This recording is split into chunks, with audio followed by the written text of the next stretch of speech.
part 2. Somehow my camera decided to shut itself off. I have no idea why it would do that to me, but it did. Sorry about that. So I have the green beans cooking. They're starting to heat up really good. Yes, I am brave using a fork gently on them when the pan is non-stick.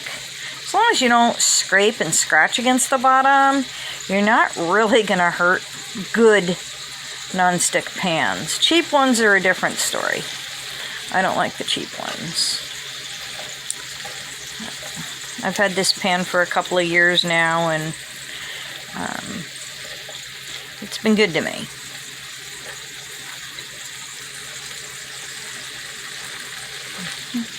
I don't see any more of the stems on them.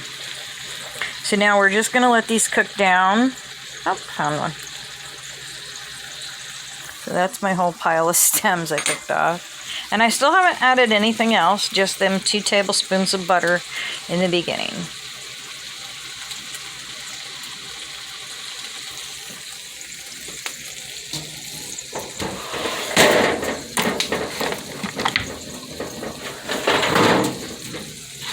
I don't know where my skillet lid went.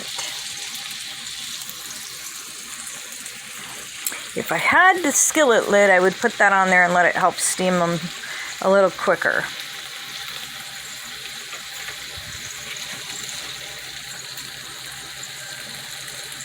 Oh, I found another big stem in the bottom there.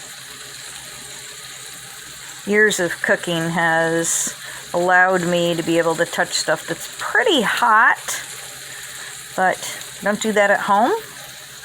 And if you wanted to, you could always take the stems off before putting them in the pan.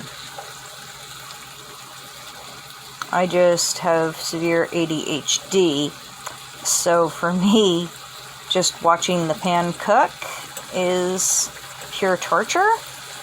So I'd rather do something as mundane sounding as taking the stems off. Oh, I can't believe how many were hidden. But we know we're getting to the bottom of the pile, and this string is actually coming partly down with it.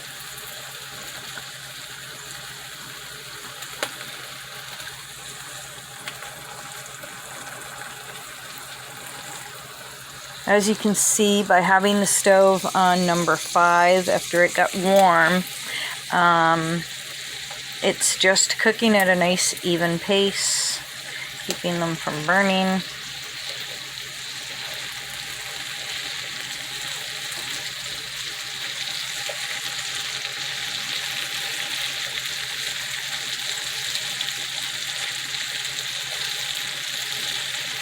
There's really no reason to not be able to use this for a baby food if you had a child instead of being on the bariatric plan.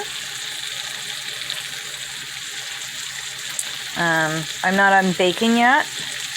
When I am on bacon, I like to, instead of butter, use 4 strips of bacon in my pan. And then it does add the fat to it, which if that's something you're watching, then you're going to want to go with the butter as well. You can see the beans cooking. They're doing pretty good. I can still not pierce them completely with a fork, so.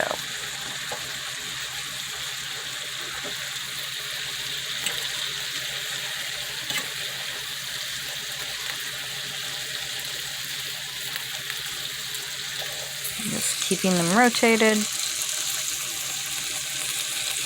Oh, found another one I missed the stem on.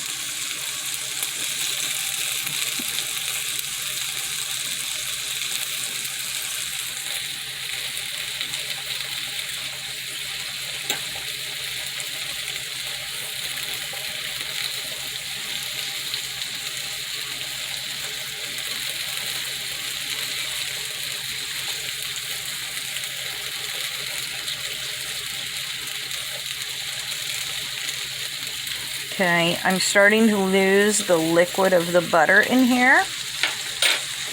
This is something you just have to kind of watch your pan of beans. Keep an eye on making sure they're not dry.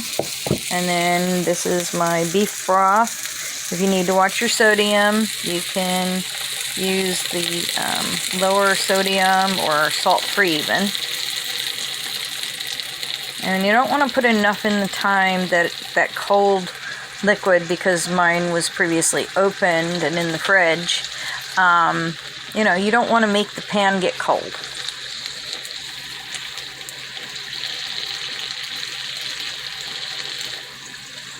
It smells amazing now. And now I'm going to switch from the fork because I believe I've gotten all the stems out to this rubber spatula. And see how I just am keeping enough juice in it to keep the beans from getting dry.